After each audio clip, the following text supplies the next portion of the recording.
What's going on? What's going down? Today I'm giving you a classic from Fort Worth.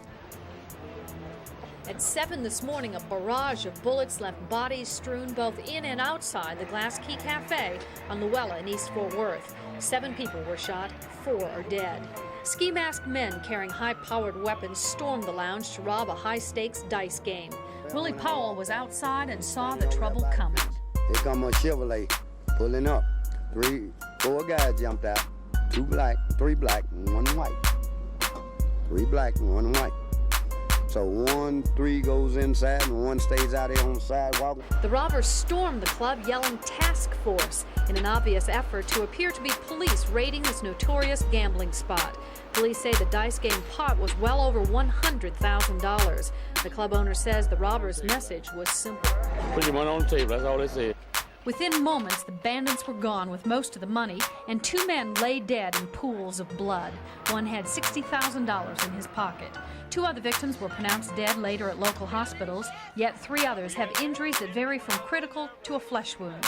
As word of the violent incident spread, distraught residents of the nearby Butler Housing Project hurried over to see if they knew any of the victims. Fast forward to 3 days later, they arrest 2 brothers, Timothy and Paul Miller, who subsequently they had to release because they didn't have anything to do with the case. Neither one of the houses are livable. Neither one of them.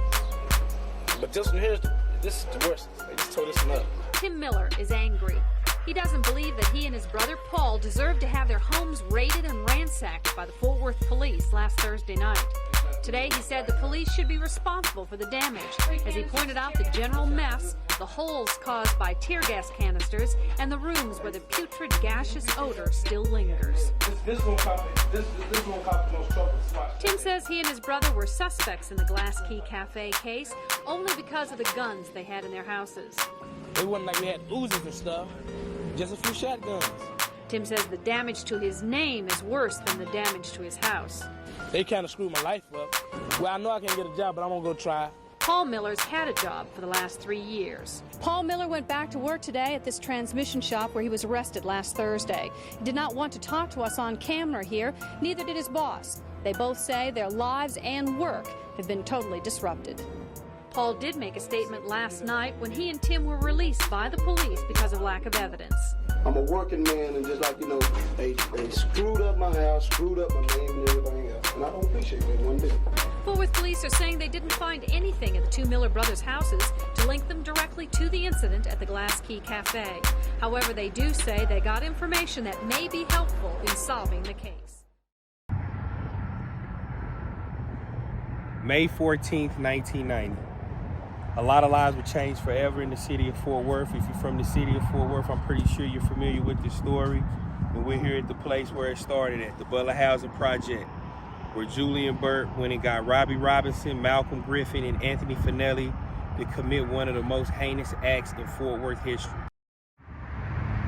I'm here at the Glass Key Cafe, which was once owned by Huey Yu, who was also a victim on May 14th, 1990 of the brazen robbery that happened that early morning.